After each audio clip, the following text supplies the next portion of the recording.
Hello and welcome to the Little Minds Big Ideas podcast with the Early Years Network. Howdy. Howdy doody. Howdy doodle doodle.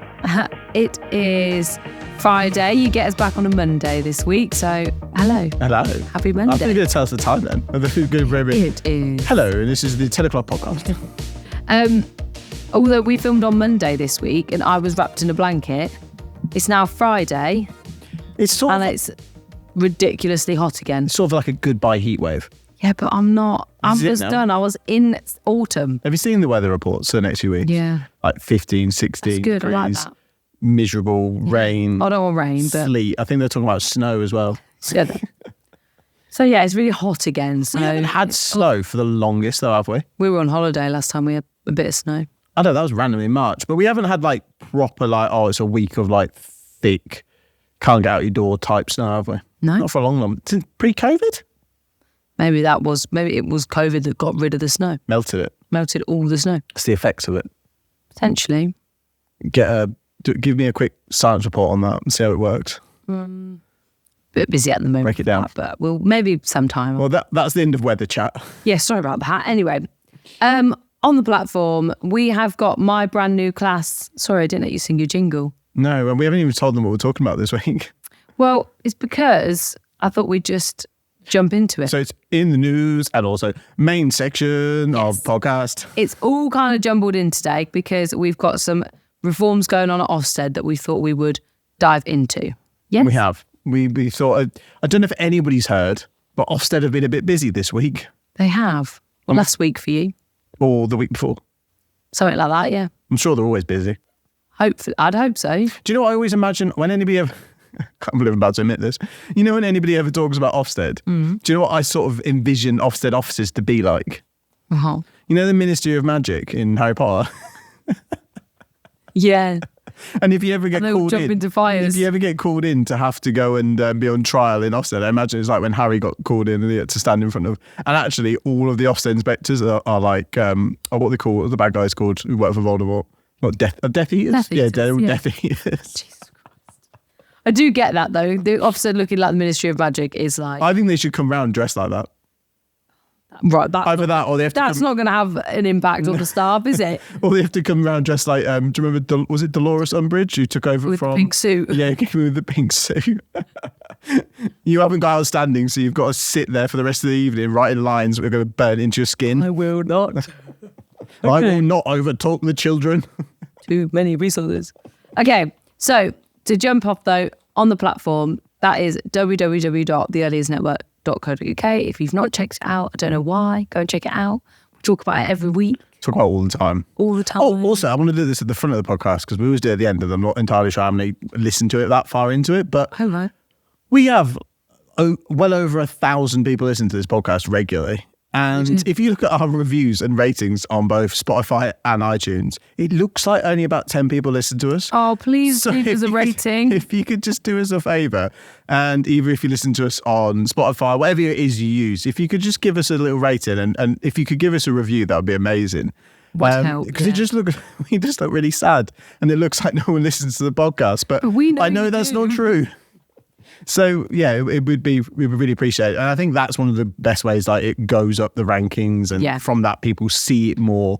So yeah, it'd be amazing if you could just find the 30 seconds to just, even if you could just say the podcast is all right, 5 stars, love it, thank you. Just 5 stars and a thumbs up. Yeah. That'll do. You don't even have to write much, just be like, thanks, All good every Monday. love that. So yes, if you do want to give us a review on whatever platform you listen to your podcast on, please do. Or don't, and just carry on your merry way. Don't give us a bad review. Yeah, actually, don't do Doesn't that. help. Please don't do that. Good reviews. I don't think I've ever felt that. Can you imagine listening to a podcast and go, right, I'm going to give these a 1 star? I know. Well, Just don't listen to just it don't again. listen and don't engage. Yeah. So there's that, a piece of In the news? to do. Is that in the news? On the platform. That's a homework task. Yes. Okay. So I've set you guys a homework task. We will review it next week to see how you've got on. We'll let you all know.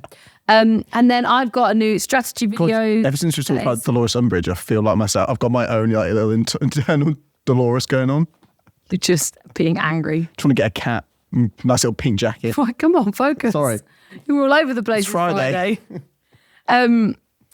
So yes, We have got my brand new strategies video up on the platform, which is all about group times and supporting each other. There's a little mini series coming, so we keep drip feeding in more strategies around group times. And then I've got lots of different topics I'm going to be covering. So keep an eye out on www.theearlyearsnetwork.co.uk to have a little look. And if you've not signed up, you can do a free trial where you can watch one of our videos. Whole classes. One whole class, yeah. All the lessons in it for free. And if you like it, you can sign up for just £4.99 a month. And then you get everything, all the classes. Absolutely everything. So, yeah, have a look. Do you want to mention your secret little project? Not yet. Keeping that secret? Yeah, not yet. I'd like to make sure it works first. Okay, so up our sleeve, the secret project will remain. There is a secret project. So get excited about that. But we're not going to say I'm not going to tell you what it is. Dun, dun, dun. Yeah, I'd like to just wait on that if that's okay. That's fine. I've made the artwork for it. You have, but let's just... I've gone full Ofsted and started at the artwork point of view rather than actually get the foundations in place. Yeah. So this week's in the news / main segment, we want to talk about the reforms that are happening at Ofsted. Now, these reforms have come off the back of the death of Ruth Perry, who was a primary school head teacher who took her own life. Was it primary school, not secondary school? Yeah, it was primary school in the village. All right. For some reason I thought it was sort of secondary school. Primary school. I'm sure it was primary school. No, I'm not saying you're wrong there. It was just in my head. Which is really sad. And the inquest into her death has shown or said that the role of Ofsted did contribute to her taking her own life. And there is a documentary on the BBC iPlayer all about Ruth and the primary school and her family and what her sister has been doing to push for changes. So it was primary school, Caversham primary school in Reading. Yeah. She'd been at the school for, I want to say it was 12 years, so a really, really long time. And it'd always been outstanding. Really sad. I mean, it doesn't matter what your job is.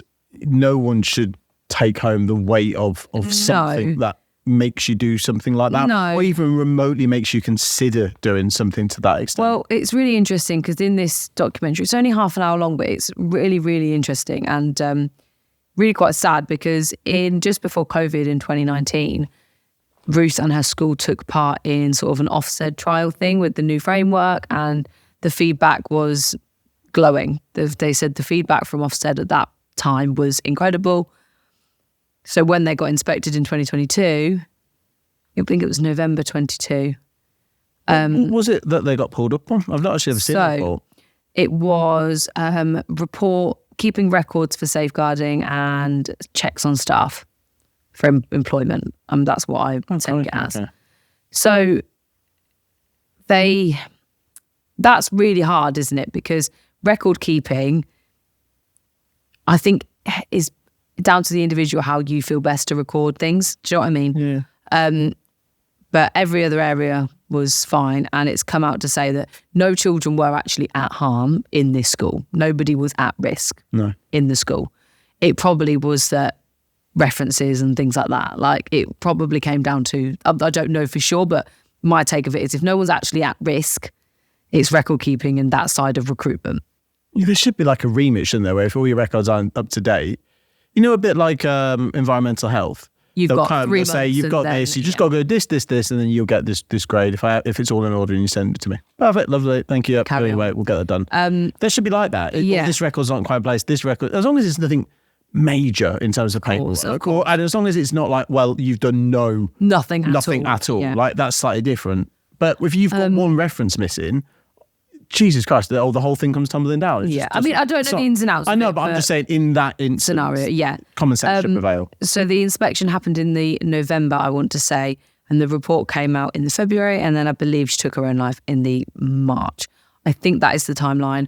I've tried to take in as much information as I can. I didn't want to have loads of notes just about somebody's life to read from. But one of the things that her sister says in the documentary is that she had written down. Did she have children? Yeah, two teenage daughters. And so she was writing these notes down that her sister found that she'd let everybody down. She'd let the community down with this report that was going to come out. She thought that her and her family were going to have to move from the area. Was there anything in that? Did she get any abuse from the public, or was it just like what she thought? The was weight gonna on her happen? shoulder, yeah. So I think. nothing actually. I don't knowledge. think so, because what they say when you get your draft is this cannot be shared with anybody. Yeah. So that's the pressure. So that's she just what assumed it was going to happen. Yeah.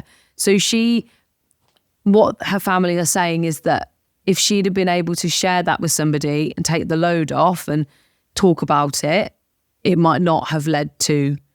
Yeah, hopefully she'd have quickly realised. Would have, had that support from people and everyone around her. But unfortunately, Ofsted rule is that you do not share it with anybody until it's been published. So that is something that I think is going to come with the review. It always makes me laugh when Ofsted do and say things like, do you ever hear of when Ofsted tried to sue someone over the use of their logo? No. Someone put their logo onto something and Ofsted tried to sue them for it. Because they didn't have permission or something. I can't remember what it was, the most ridiculous thing. They put on a sign. I think it was a nursery. I think they put on a sign. Maybe it was they do Ofsted outstanding. Yeah. I think they may have done something similar to Ofsted good. And Ofsted kicked off about it. It was a few years ago. I remember reading it thinking, what? Who's got the time for this? No. So that is the reason that this big listen has come about, because her sister has been working tirelessly to get some sort of justice for Ruth. And it's really, really sad. And when the BBC did some research into asking other head teachers, I think it was mainly based around schools, and a lot of them had said that the thought of Ofsted and that it had taken a toll on mental health, and when their reports were not as good as they were expecting them to be, they had considered taking their own lives as well and things like that. And it's really sad. And I think working in education across the entire board, there is so much pressure, more than just the day-to-day pressures, but you've got children's lives in your hands, you've got accidents that happen, you've got parents to please, you've got children to keep safe and happy, and then you've got that added pressure of Ofsted, which everybody feels it, everybody gets. There's so many things online. I've just had the call. Yeah. Shouldn't be that case. And they should keep people on their toes from a safeguard point of view. Yeah. But they shouldn't be the boogeyman. No. And I think that's what everybody wants. And we are very much in the camp, and we say it all the time. We don't want to get rid of Ofsted. I don't think that's a solution, but there definitely needs to be change, because... Should we jump into it? Yeah.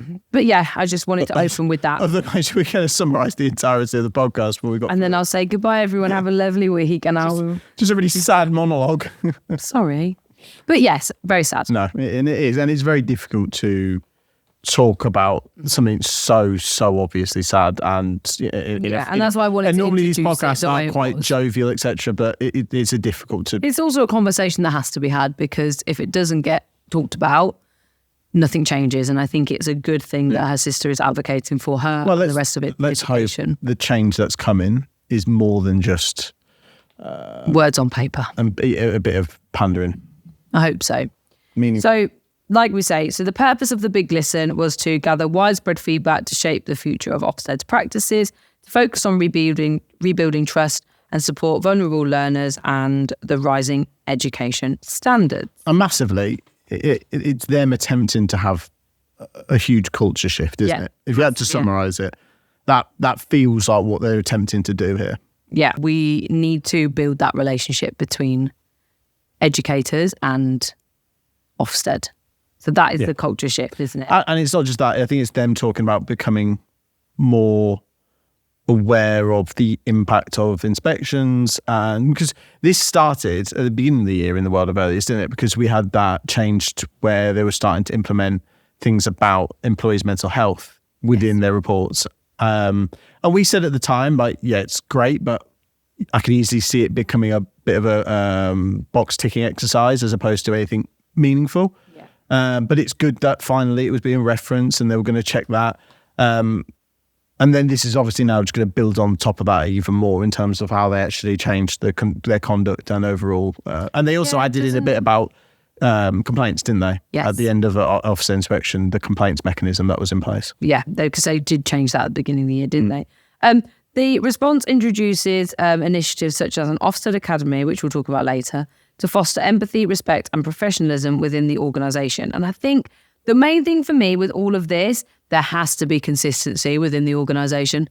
That's the big thing. There has to be consistency of respect. There has to be consistency of professionalism. There has to be consistency of the relationships we have with inspectors and people who work at Ofsted. And like we've said, building that trust back up is so, so important. They have to have the confidence of parents as well and carers, because they are ultimately, this is the tool that they look to. But the organisation's culture needs to shift to build a relationship back up with the education system. And I know they need to be impartial, but there's a fine line between being impartial and just missing common sense. It's like when they came to do one of our inspections and she came through the door, I said, "Oh, did you have a good journey here? Can I get you anything? Water, cup of tea, coffee?" It's like she walked in and said, "Right, I'll give you £1,000." And you give us an outstanding. Give us an outstanding. Good day, yeah. The way she treated it was like, I said that to her. I was like, okay. She just walked past me and she didn't say a word. That was weird. Really weird. It was really uncomfortable. And I don't think, I mean, we're going to go down and talk about mental health, so I'll hold what I'm going to say.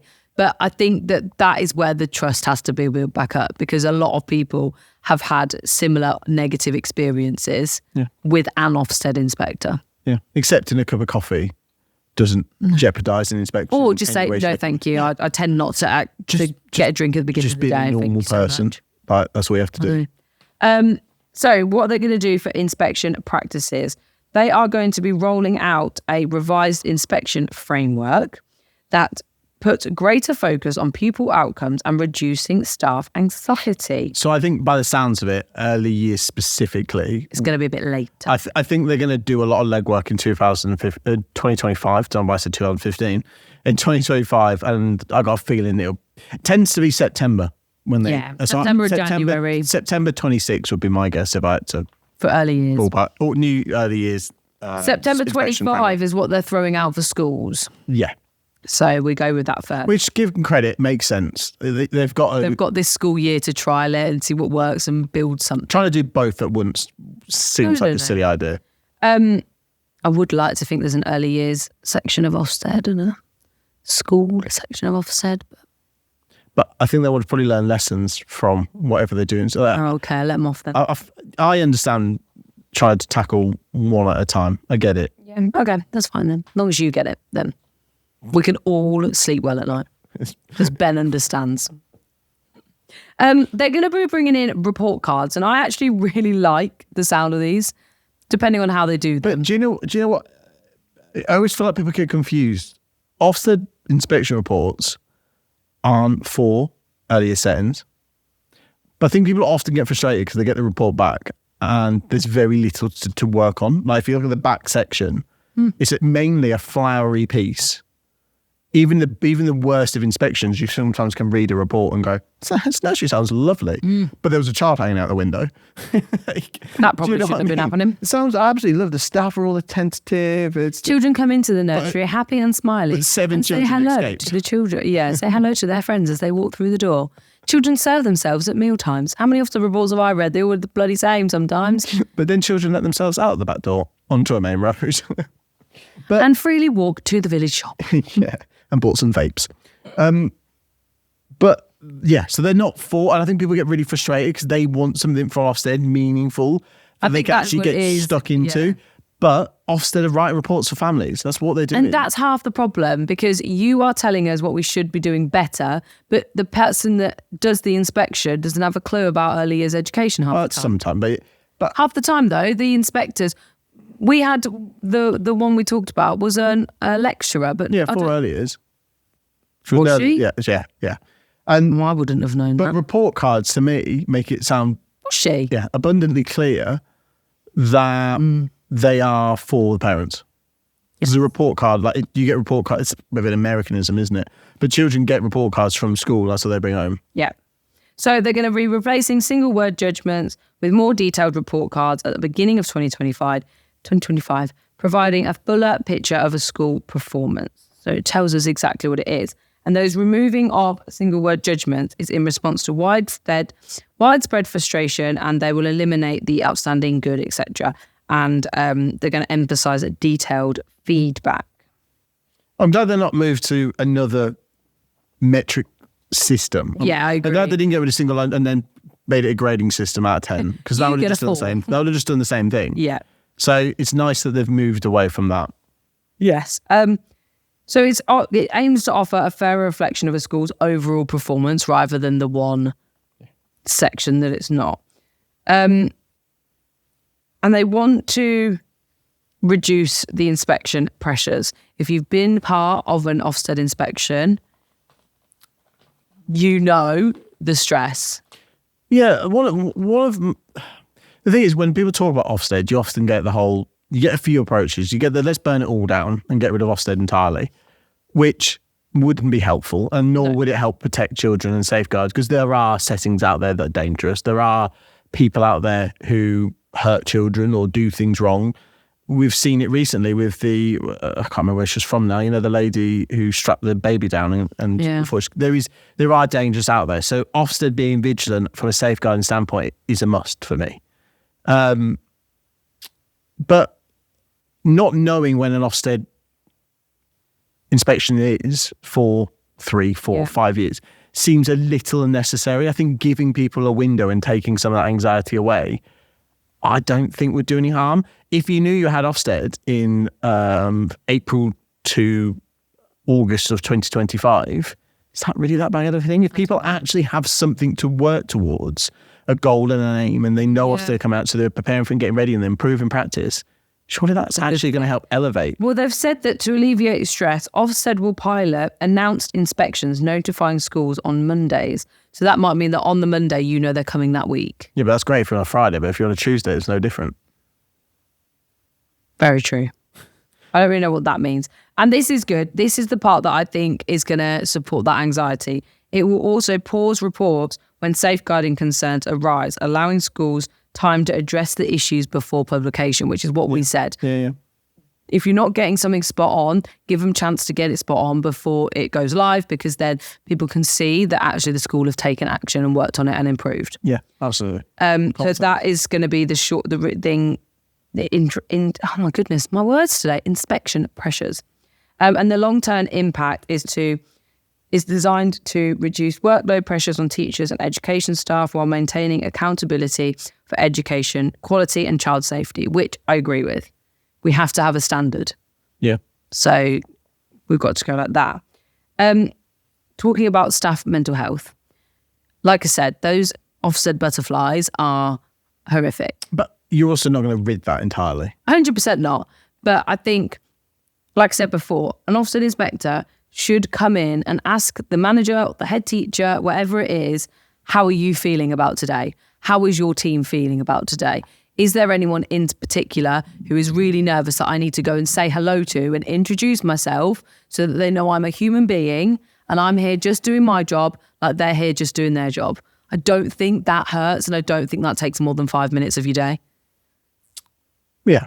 I think going in and a manager being able to say to an Ofsted inspector, there's 2 members of my team who I know suffer with anxiety on a normal day-to-day basis.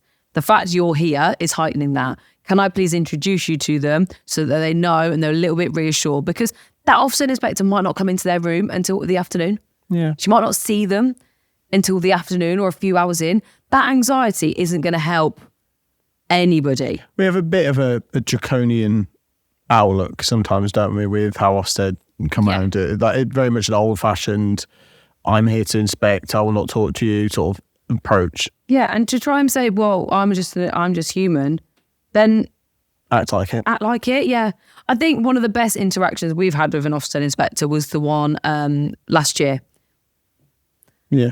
I think she handled herself There's a fine line really between well. being professional and over friendly. Yeah. But there is a line there and you can find that. And you can find the line, yeah. You can be a because normal you human. can be stern and to the point and ask the questions you need to ask. But then there's the point of, I am a human being and I'm just going to have this conversation with you. And by the end of it, it was very much, yeah, fantastic. Thank you so much for having this conversation. See you soon. Yeah. Like, it doesn't, I don't think it needs to be an over the top, Hi everyone, I'm Emily from Ofsted, and today we're just gonna no, you don't need to do that. You don't need to go over the top, but you just need to be a normal person and go and introduce yourself. I don't think it takes 5 minutes. I agree. So what they've said is they understand that inspections have significant mental health impact on staff. Ofsted will address the issues by making inspections more transparent and predictable, thus lowering anxiety levels. God knows what that means, but we'll see. And by phasing out the single word judgment and enhancing feedback mechanisms, the aim is to make inspections feel less punitive and more developmental. Good. I hope so. It'd be interesting to see how they go about collecting information data next year and who is shaping this. Yeah, which schools are involved. Well, no, I mean more for early years though. I'd be interested to see who's leading it.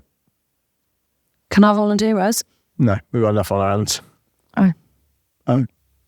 Don't get in touch with us then. Well, if they want to come jump on the podcast, I'm more than happy to. Yeah. There's enough space for 3 of us. You just have to send the smallest member of your team. Yeah, you can just squeeze right in. No, I think it would be interesting to see, because not only have we got the network and we've got this and the podcast and everything, we do have nurseries. We are in and around nursery environment and early years environments every single day. Like, every single day. We don't... Even the Saturday and Sunday, unfortunately. Yeah, most of those weeks. We don't just chat about it for the fun. We don't... It's not like we've come away from the sector now and we're reflecting on it and chatting. No. It is our life every day, and I think that is important. I think we should all be collaborative in having this conversation, and I don't know where they're going to pull the people from. It'd be nice to move forward and work with Ofsted and it'd be positive rather than... Often now when the conversation around Ofsted comes in, people are so fed up with it.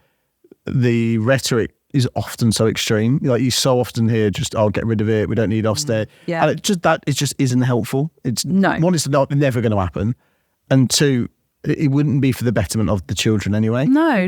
What we need to do is find a way that we can make Ofsted inspections, one, a little bit more human, take the anxiety a bit off it. Yeah. Two, make them more beneficial. How can they actually help settings? And at the same time, provide parents with a clear understanding of what a setting is all about. And I think that's the main thing. I think regardless of if you give it A, B, C, or a number, it doesn't help. That never helps anything. No. Even education itself, grading children, doesn't really help, because you could then future line have jobs and stuff. And just because they got really good grades because they can memorize information doesn't mean in the world of work they're going to be the most successful. No. It doesn't work like that. And that is why they've said that there's going to be a focus on vulnerable learners. So safeguarding and SEN. They'll place more scrutiny on how schools meet the needs of vulnerable and disadvantaged children, including those with SEN, with a specific focus on inclusion. Will be included in new report cards, how schools prioritise equality and support for vulnerable pupils, which at the end of the day is what we need. We need to make sure that every child has the opportunity to learn in the best way possible for them. And having a focus on that is probably very important. The thing is, this has been building for quite a long time. Even if you go back 10, 15 years, they were talking about myth busting, and people were starting to create reports on top of reports and written Making work on top of it, and it was getting crazy. There was industries forming of people around Ofsted, and you had, I know we have a class out that breaks down Ofsted reports, but that's really just taking what nurseries are working on. That's what my purpose was behind that, and collecting all that information. Yeah, if you've not analysing whole settings. If you've not had a look at that class that Ben's done, it's called The Big Picture, isn't it? Yeah, but we now have companies and things shaped around, if you got Ofsted in 3 days, well, I'll come out and that's just crazy. That's crazy, because if you want to improve your settings, you want to improve for children, you have to take a longer term approach rather than just focusing on that short term inspection. Said it before, I'll say it again. If you're not doing it before the day, on the day, it's not going to work. And if you've got safeguarding issues, you're going to have safeguarding issues. You can't cover that up anymore. No. One thing they Ofsted have done well over the years is the emphasis of the inspection has gone away from the office.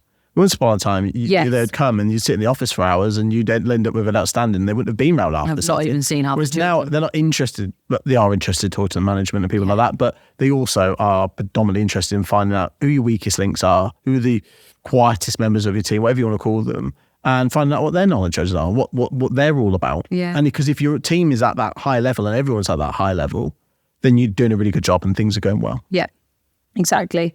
They want to bring inspection transparency and feedback mechanisms, make them stronger. So the new feedback structures will introduce clearer, more constructive feedback for providers, moving towards a transparent and collaborative model of evaluation, which I think is really good. Like we've said, we want constructive stuff. If we've got to work on things, that's fine, but tell us specifically what that looks like. Yeah, absolutely. And then annual safeguarding reviews. I'm not sure how they're going to do this, but to improve child safety, Ofsted will work with schools to implement safeguarding, attendance and off-rolling reviews aimed at creating a safer environment for everyone.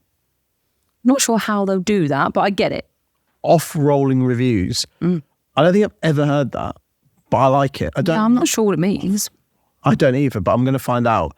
And I'm going to introduce more off-rolling reviews into our working landscape. Okay, great. I can't wait to have off. We need more off. But I'll also have a look at some on-rolling reviews as well. See what the difference is. Yeah, what's going to and maybe some stationary reviews, so they don't roll. Reviews. No, they don't. No, that would be silly to have them rolling. No, I wouldn't want all my reviews to be rolling. No, just the off ones and the on ones.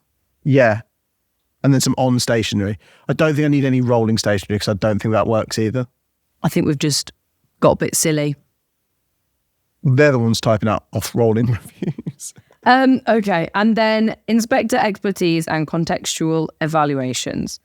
They're going to do some training on their inspection. Before you start being the serious things, again, Ofsted Academy. Hogwarts? Yeah, I'm with it. I feel it. But it's got that vibe, hasn't it? Yeah. So they want to bring in Ofsted Academy to initiate training for inspectors, sharing best practice and improving quality of inspections. I think it's really fun, actually, this is, because... Sorry, again, with the Hogwarts thing, it'd be quite ironic, though, wouldn't it, from Ofsted's point of view, because like the whole Tom Riddle thing and Voldemort, huge safeguarding concern. Yeah, massive. And you would have thought they would have spotted that and dealt with it earlier, you know, when he was being a little arsehole inside Hogwarts, and then he became a mass murderer. Ofsted, just in-house, need to sort it out. Sort that out. Yeah. Okay, good to know. Sorry. We're done with the Potter talk. It's a Potter theme to this one, isn't The it? Potter theme. Harry Potter. I think it's because it's feeling a bit autumnal, even though it's like 30 degrees in here. 1,000,000 degrees in here, and I would love to wrap up because I'm so wetting. I love talking to you all, I really do, but it's really hot in here. But actually, you just talk to me. I feel like I'm talking to more people though. You're just hoping. I don't know because no one's left a review. So they're going to do some training. And I think it's interesting because we are always told to do reflective practice. We're always told to reflect on what we do. And it's about time they did too and shared good practice. So I'm really glad that they are getting involved in that. Yeah. They're going to... At the end of the day, you're never going to quite get the consistency people clamour for because human beings are different. But I think you could get consistency if people were given designated settings. What, you mean the same person come out every time? Because that's a conflict of interest. They don't do that. No, do they? collaborative. So like in our location, we've got, say, 10 Ofsted inspectors. And it means that you can build a relationship with them. They come and visit the settings. And then they inspect. I bet they have more of a recruitment issue than to be able to do that. Almost probably. You could be an Ofsted inspector. I don't think I could. Why? It's too nice. You're not. Did you just say I'm not? You were very good when you did our internal reports and stuff, inspections. I did spend some time playing with babies and stuff. I did get sidetracked quite a lot, I'll be honest. Yeah, I do. Every time I do a room observation, I'm like, what was I doing? Right down. It did get sometimes halfway through the day. I was like, I better crack on with my notes because I've just been joining in. I have no idea where I am. Certain rooms were lovely and I spent a little bit more time there than others. Quickly out. It's too loud in this room. Oh, I can enjoy the preschool this afternoon. Going back to the twos. Where they're all asleep. No, it was all nice in the garden. I'm just going to go sit out here and chill out for a while. There's only 12 of them. Much nicer. I'm going to preschool and I've gone climb around my head. Yeah, true. Mr. Ben. So yeah, that is Ofsted at the moment. We'll see. It's going to be interesting to see what comes from it. I'd love to get an Ofsted inspector reach out to us at some point. We were hoping, ironically, non-politically, we were hoping that the Lib Dems won in our local area, weren't we?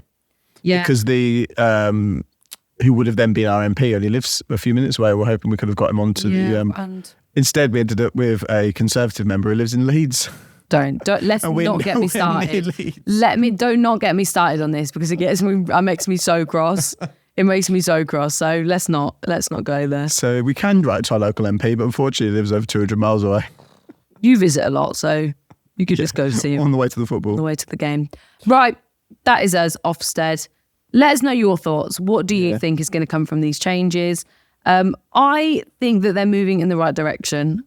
I like to hope, but we don't know until it's put into practice. Yeah, hopefully. It feels like the rhetoric around what they're talking about, the inspection framework changing, it feels like we're going to push in the right direction. And I hope people who get hung up about Ofsted, I hope it helps. I do. I hope for people, the pressure on them, I do hope it brings that positive movement away, because no one should feel like Ruth did around work, in any line of work you're in. It shouldn't affect people that much, and it definitely needs amending. I think the extremities of getting rid of Ofsted, stopping.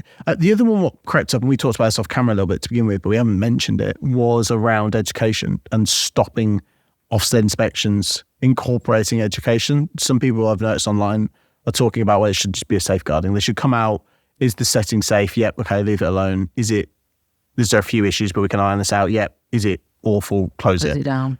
I think that, again, what you're doing there is undermining what a lot of people in the industry have worked tirelessly to try and promote, is that early years is a fundamental stepping stone, part of education. If you suddenly stop Ofsted having an educational opinion, inspector in that, you're undermining what we do in a lot of ways. I think as well, though, for that, they have to get better at educational feedback. And that's where it's important. Like, they have to tell us then, okay, so what do we need to do on an educational standpoint? And I think that's the fine line. So I do get it, because I don't think at the moment that feedback that early years settings get is really meaningful. But if Ofsted gets involved, if they go heavier into education, you'll find they'll push you more towards even more so schools. Yeah, but they shouldn't, because they should understand what we're doing. But they will. They'll try to line you.